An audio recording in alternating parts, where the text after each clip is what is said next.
untuk mendapatkan ilmu yang merupakan obat galau, obat mental illness, obat stres, obat untuk bahagia, obat agar tenang, adalah ilmu nafi yang cara mendapatkannya hanya satu cara, yaitu ta'zim, memuliakan ilmu. Bismillahirrahmanirrahim.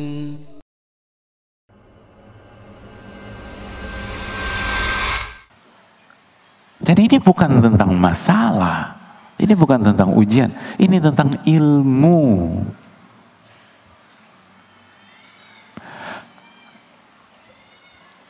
Makanya ulama kita mengatakan bahwa ilmu adalah ruhnya kehidupan. Ilmu itu ruh.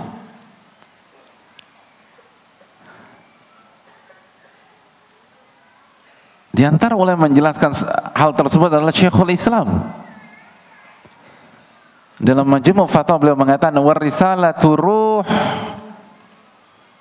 risalah, kenabian, apa yang dibawa oleh Rasulullah sallallahu alaihi wasallam, sunnah Nabi sallallahu alaihi wasallam, ilmu itu sendiri adalah ruhnya alam semesta, ruh. Wa nuruhu wa hayatuh.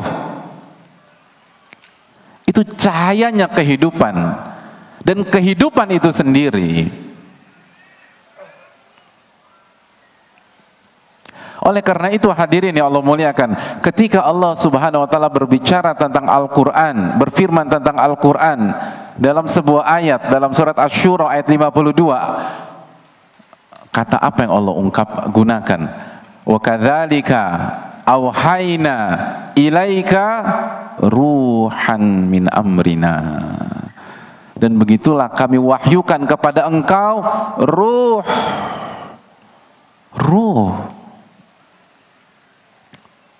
dari perintah kami dan dari sisi kami.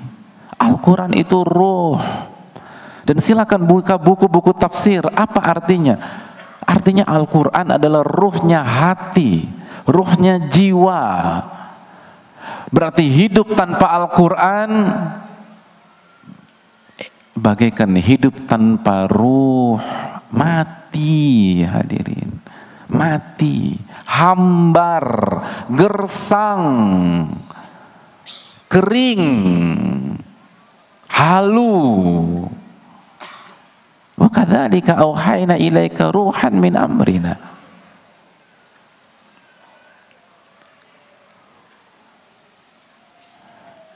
Makanya dulu para sahabat Nabi SAW mempertaruhkan Al-Quranul Karim dengan darah. Lihat bagaimana Bilal bin Rabah, lihat bagaimana Sumayyah, lihat bagaimana Yasir, lihat bagaimana Ammar, lihat bagaimana Mus'ab bin Umair. Mus'ab bin Umair sebelum masuk Islam, itu hadirin anak muda, good looking, ganteng.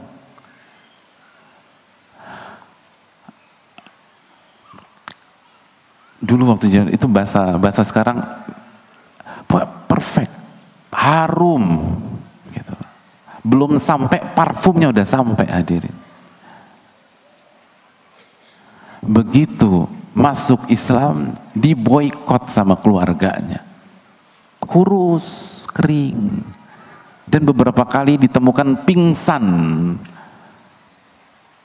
di sudut atau di jalan kota Mekah. Tapi mereka tidak goyah. Mereka mempertahankan ilmu, mempertahankan Al-Quran, mempertahankan risalah. Kenapa? Karena mereka sadar bahwa ini adalah ruh. Maka mereka pertahankan sebagaimana mereka mempertahankan nyawa.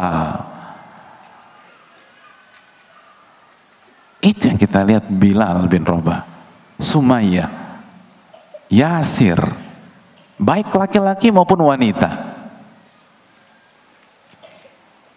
Mereka mempertahankan ilmu, mempertahankan Al-Quranul Karim, sunnah Rasulullah SAW, itu seperti mereka mempertahankan nyawa, bahkan lebih dari itu. Sumayyah kehilangan nyawa, hadirin, radhiyallahu ta'ala anha. Yasir kehilangan nyawa. Adapun kita, dengan segala fasilitas yang Allah kasih, kemudahan yang Allah berikan, hanya modal datang, hanya modal jalan.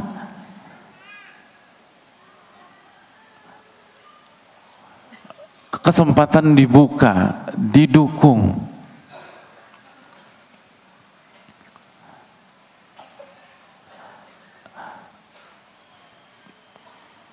Tapi kemana semangat mempertahankan ilmu tersebut?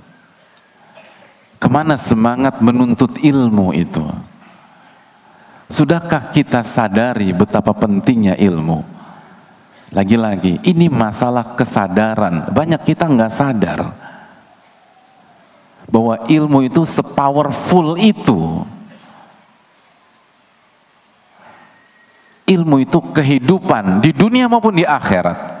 Makanya warisalatu ruh wa kadzalika auhayna ilaika ruhan min amrina, dan begitulah kami wahyukan kepada engkau ruh.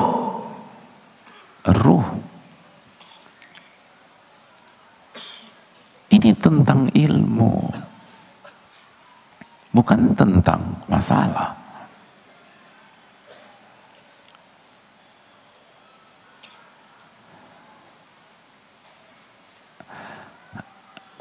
Hadirin yang Allah muliakan,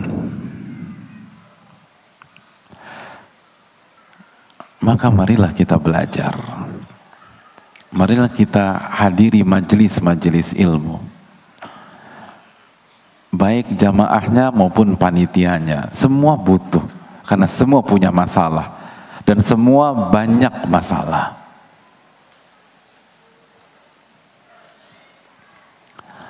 Lalu timbul pertanyaan, hadirin sekalian.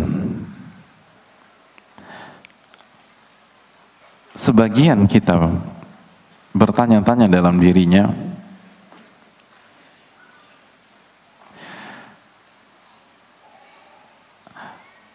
saya udah belajar Ustadz, tapi kenapa kok masih hambar?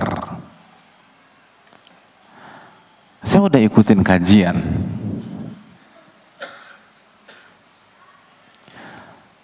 tapi kenapa masih sering galau, masih sering kena mental, masih sering terpuruk?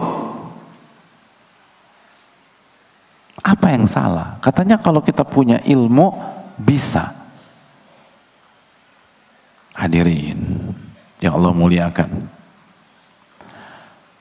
berarti ada yang perlu kita pahami lebih dalam.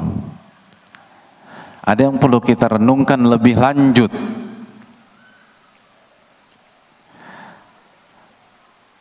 Saya akan bacakan keterangan salah satu para ulama biar kita langsung mendengar dari ahlinya. Disampaikan oleh salah satu ulama yang bernama Syekh Shalih Al-Utsaimin hafizahullahu taala. Beliau menyampaikan, walaisal muradu bil ilmi alladhi yuhjabu anha idrakal masail, alladhi yuhjabu anha idrakul masail,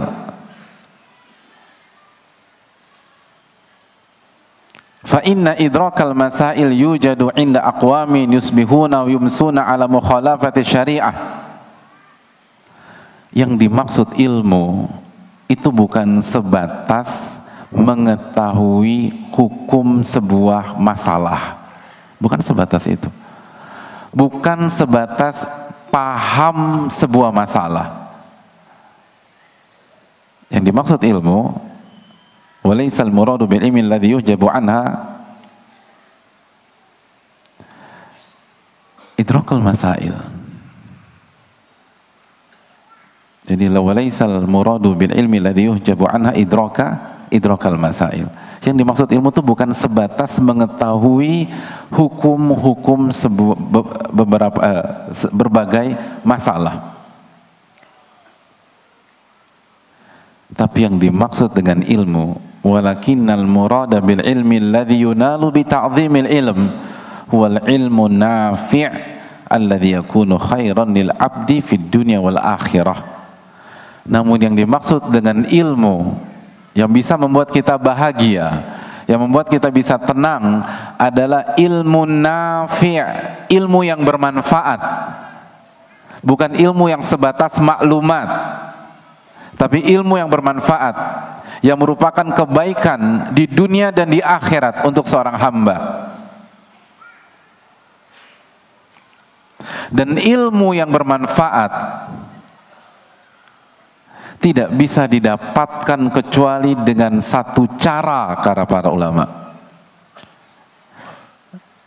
Kata para ulama, yunalu bi ta'dhimil ilm, didapatkan dengan memuliakan ilmu. Memuliakan ilmu, bukan sebatas belajar dan datang ke kajian. Belajar dan datang ke kajian salah satu bagian dalam memuliakan, tapi bukan memuliakan secara utuh. Untuk mendapatkan ilmu yang merupakan obat galau, obat mental illness, obat stres, obat untuk bahagia, obat agar tenang, adalah ilmu nafi yang cara mendapatkannya hanya satu cara, yaitu ta'zim, memuliakan ilmu dengan segala perincian dan kaedah-kaedahnya. Amma mujaradul ilmi bi idrakil masail fa innahu yakunu wabalan 'alal 'abdi fid dunya wal akhirah. Adapun ilmu yang sebatas mengetahui hukum A, hukum B, ilmu yang sebatas mengetahui berbagai macam masalah, titik sampai di sana. Ilmu sebatas teori, ilmu sebatas maklumat, ilmu sebatas knowledge, maka itu akan menjadi bumerang bagi pemiliknya di dunia dan di akhirat. Wa ta'dhamu 'alal hujjatu fid dunya wa yu'akhadh bil uqubati fil akhirah. Maka bumerang itu semakin besar sesuai dengan besarnya ilmu dia itu. Semakin banyak maklumatnya tapi tidak bermanfaat, semakin parah kondisi dia. Dan di akhirat dia akan diancam, diadab sama Allah Subhanahu wa ta'ala. Ilmu nafi. Makanya yang Nabi kita SAW minta setiap pagi apa, hadirin? Allahumma inni as'aluka ilman nafi'an wa rizqan thayyiban wa amalan mutaqabbala. Ya Allah, berikanlah aku ilmu nafi, ilmu yang bermanfaat. Maksudnya apa sih Ustaz? Ilmu yang bisa kita manfaatkan dalam setiap episode kehidupan kita. Ilmu yang bisa kita gunakan dalam setiap ujian dan masalah-masalah kita. Itu ilmu.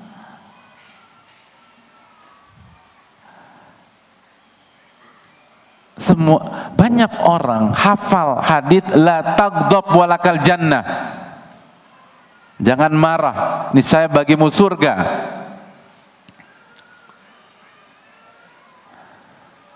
Tapi apakah setiap orang yang hafal dan tahu hadis tersebut bisa mengamalkan? Gitu. Khususnya ketika istri ngejawab omongan kita, anak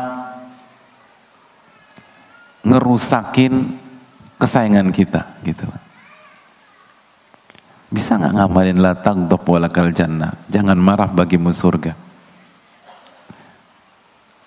Hampir setiap kita itu sudah tahu tentang sunnahnya mengucapkan salam kalau bertemu sesama muslim, tapi berapa persen mengamalkan itu?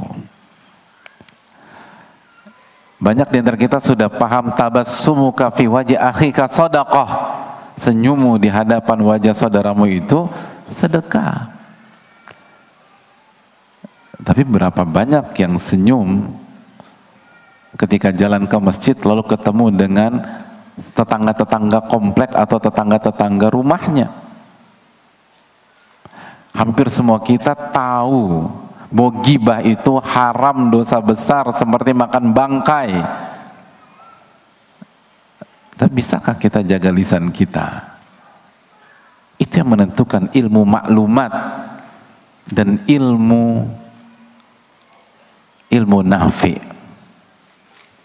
Dan cara mendapatkan ilmu nafi hanya dengan memuliakan, hadirin. Kalau nggak memuliakan nggak akan bisa, nggak bisa. Ini ilmu nafi tidak akan bisa didapatkan hanya mengandalkan kejeniusan. Abu Jahal kurang jenius apa, hadirin? Nggak bisa. Ilmu ini nggak bisa digunakan hanya mengandalkan harta, nggak bisa.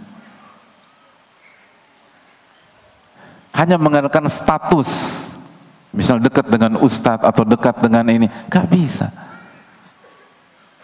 Cara satu-satunya cara, Anda harus muliakan ilmu.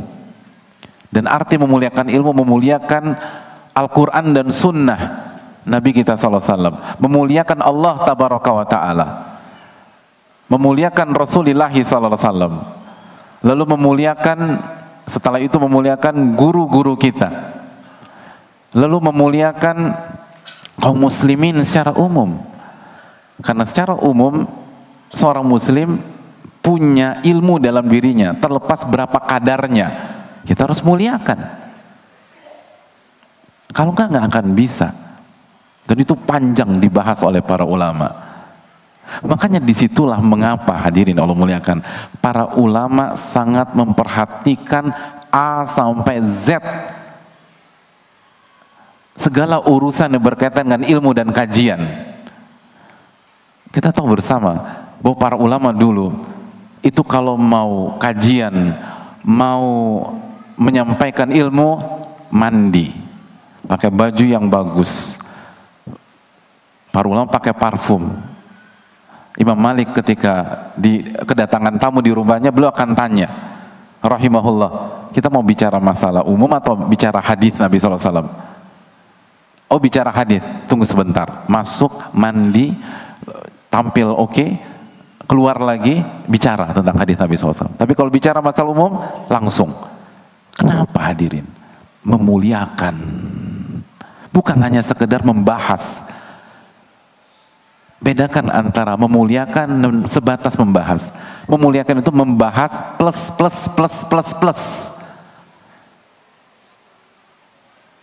Itu demikian. Kenapa mereka tampil necis, tampil bagus? Ibnu Abbas itu kalau diriwayatkan kalau pakai penutup kepala, kalau mau menyampaikan ilmu dengan kualitas yang bagus, dan kita tahu kualitas yang bagus ada harga, ada barang. Diriwayatkan dalam kurs kita itu di atas 1 juta loh pecinya Abdullah bin Abbas kalau mau kajian, benar-benar tampil. Lihat bagaimana Abdullah bin Abbas ketika ingin berdialog dengan Khawarij, orang-orang yang ekstrim, orang-orang yang gampang mengkafirkan umat Islam, yang mengkafirkan pelaku dosa-dosa besar. Ketika ingin dialog, dan dialog itu menyampaikan apa, hadirin?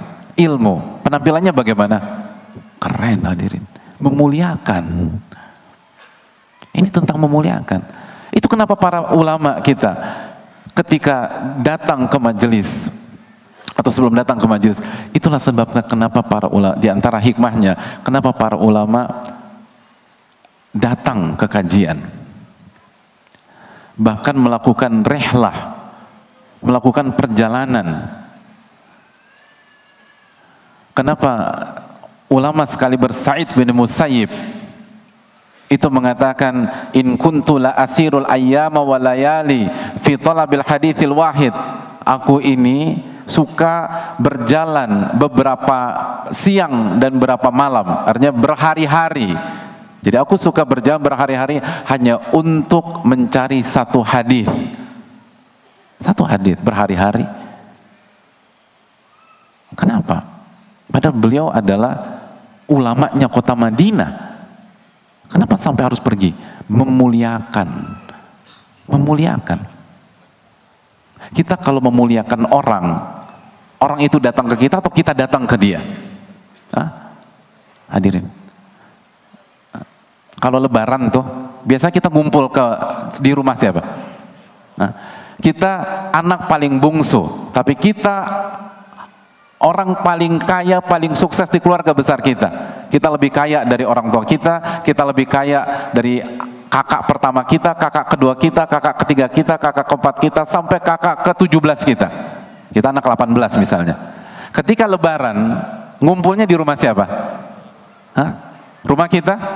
Enggak. Rumah orang tua, walaupun gubuk. Dan nggak mau direnovasi. Kan orang tua kan unik gitu ya. Ditawarin renovasi, enggak. Mau kayak begini aja kata orang tua kita. Tetap ngumpul di sana. Oke, orang tua kita wafat, pada ngumpul di rumah kita atau kita yang jalan? Hah? Ngumpul di mana? Kakak pertama. Kakak pertama kita meninggal, ngumpul di rumah kita. Hadirin, ini orang Indonesia bukan sih? Nah, ini kultur Indonesia kan. Orang kakak pertama kita meninggal, ngumpul di mana? Kakak kedua. Kita yang jalan, bukan kita yang didatangi. Kenapa? Memuliakan. Kalau kita nggak mau lebaranan ke rumah orang tua kita dengan dalih rumah kita paling besar, paling proper, paling representatif, paling nyaman untuk ngumpul, kita akan divonis apa sama semua keluarga? Anak berbakti? Donatur? Pemberi fasilitas? Sponsor? Hadirin, tolong bantu saya. Ini masalah benar-benar berat ya. Sampai sulit menjawab pertanyaan seperti ini. Kita nggak mau datang ke rumah orang tua. Kita minta semuanya ke rumah saya. Karena rumah saya paling enak, paling nyaman. Rumah orang tua panas, kecil. Rumah saya mau jungkir balik, mau salto, mau roll ke depan, roll ke belakang, bebas. Kita yang suruh mereka datang, bukan kita datang. Kita akan divonis apa hadirin? Durhaka. Karena nggak memuliakan. Padahal kita sediakan seluruh menu yang paling enak. Bandung menu paling enak apa kalau lebaran? Ya Allah, benar-benar halu antum ya. Sampai pertanyaan ini susah dijawab. Tenang, jangan emosi, ada banyak istighfar. Lalu apa?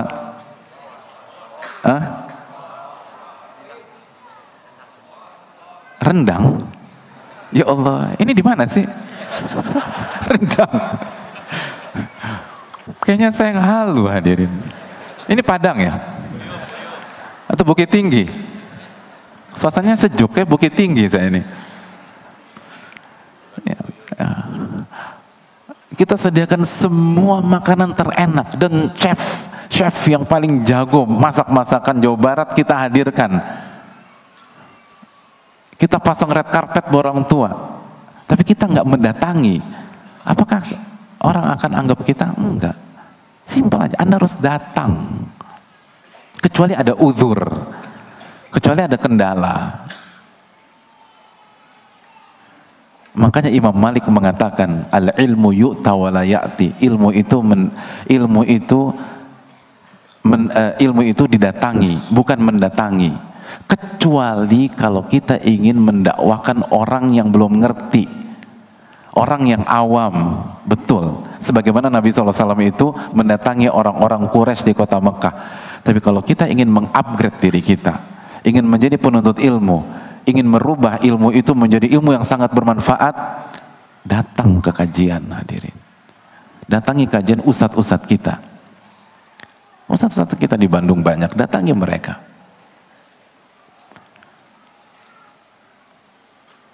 Ibnu Dailami, Abdullah bin Fairuz rahimahullahu ta'ala, beliau mendengar hadis dari Abdullah bin Amr Dan pada saat beliau mendengar hadis tersebut, beliau ada di Palestina. Maka beliau langsung berusaha mencari hadis tersebut, mendengar langsung, datang langsung, faraqiba wa tajasyama masyaqas safar. Beliau berangkat, beliau gunakan hewan tunggangannya dan beliau berjalan dan bersabar menghadapi kesulitan ketika safar. Sampai tiba di mana? Taif. Fahaddatsahu bidzalik. Lalu beliau mendapatkan hadis tersebut. Palestina, Taif, hadirin. Palestina. Yang umroh mungkin sebagian pernah ke Taif. Itu Taif. Itu para ulama datang. Kenapa? Betul, alhamdulillah sarana banyak. Ada online. Jadi online nggak boleh, online boleh hadirin. Online bagus, online positif. Tapi fungsi online bukan untuk menggantikan off air, bukan untuk menggantikan offline, bukan untuk menggantikan majelis. Online adalah sebuah sarana second option, opsi kedua kalau kita tidak bisa, kita ada kendala, kita ada uzur. Karena semua sepakat, walaupun kontennya sama, baik di offline maupun di online, tetapi dari sisi memuliakan, mana yang lebih tinggi? Hadirin, mana yang lebih tinggi? Offline. Maka ketika sisi memuliakannya lebih tinggi, maka peluang mendapatkan ilmu bermanfaatnya jauh lebih besar. Itulah alasannya mengapa dulu para ulama kita untuk mendapatkan satu hadis berhari-hari, untuk mendapatkan satu hadis dari Palestina ke Taif, untuk mendapatkan satu hadis berjalan selama 1 bulan sebagaimana yang dialami Jabir. Jabir itu untuk mendapatkan satu hadis dan bertemu dengan Abdullah bin Unais, itu beliau melakukan perjalanan 1 bulan ke Syam untuk satu hadis. Hari ini kita untuk mendapatkan satu hadis harus berjalan berapa bulan hadirin? Modalnya apa? Kaki, jempol sekarang. Bukan satu hadis, satu buku hadis. Hari ini satu buku hadis yang isinya ribuan hadis hanya cukup dengan jempol.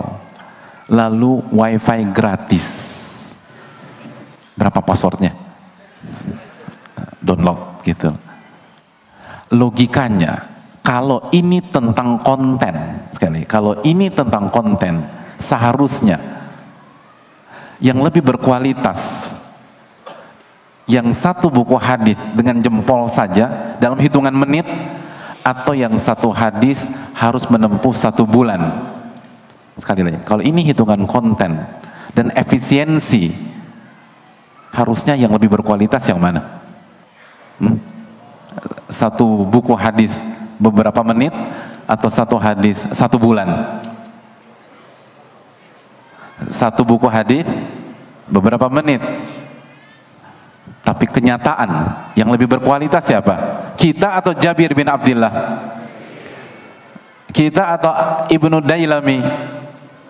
Ibnu Dailami. Karena intinya bukan sebatas konten, walaupun konten sangat penting, tapi ada hal berikutnya, memuliakan.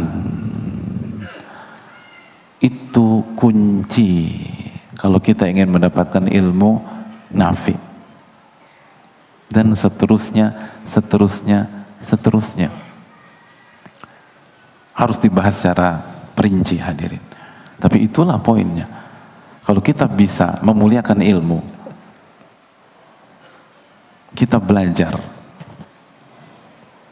maka kita akan dapat ilmu nafi. Itu kita belum bicara di majelis loh, belum lagi di majelis bagaimana cara duduk. Karena para ulama membahas cara duduk. Kok ribet banget? Oh, bukan ribet hadirin, ini memuliakan. Ini memuliakan. Kalau ada tamu datang ke rumah hadirin sekalian, lalu dia angkat kaki, lalu jempolnya ditujukan ke muka hadirin sekalian, kira-kira perasaan hadirin gimana? Masalah memuliakan itu penting. Makanya hadirin Allah muliakan, para ulama kita seperti yang disampaikan oleh Al-Allama Az-Zarnuji rahimahullahu ta'ala. Kata beliau, catat baik-baik, i'lam, ketahuilah. Saya bacakan keterangan para ulama biar kita langsung dengar dari sumbernya. I'lam, ketahuilah, bi anna talibal ilmi la yanalul ilma wa la yantafi'u bih. Sesungguhnya penuntut ilmu tidak akan mendapatkan ilmu dan tidak akan mendapatkan manfaat dari ilmunya. Jadi dia tidak akan mendapatkan ilmu nafi, dia nggak akan mendapatkan ilmu yang bermanfaat. Illa bi ta'zimil ilm wa ahlihi wa ta'zimil ustadhi wa tauqirihi, kecuali dengan memuliakan ilmu, memuliakan ahli ilmu, memuliakan gurunya dan menghormati gurunya tersebut. Itu cara. Ini konsepnya ulama, resepnya ulama, hadirin. Makanya ulama atau sebagian orang soleh di zaman dulu ilmunya nggak banyak, tapi berkah, tapi bermanfaat. Bilal itu bukan ulama, hadirin, tapi nggak kena mental illness. Bilal bukan ulama, disiksa. Siapa yang masalah hidupnya selevel dengan Bilal?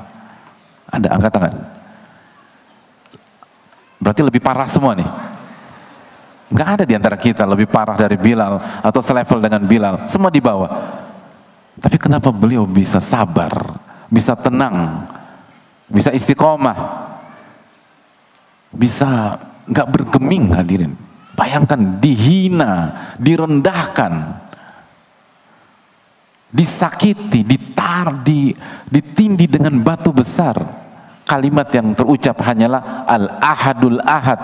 Al-Ahadul Ahad, Allah Esa, Allah yang Esa. Bilal nggak ganti profile picture, nggak buat status, nggak curhat. Al-Ahadul Ahad. Kenapa dada beliau begitu lapang?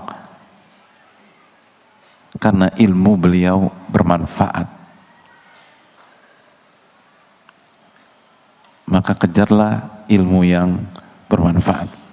Wallahu ta'ala alam bisawab.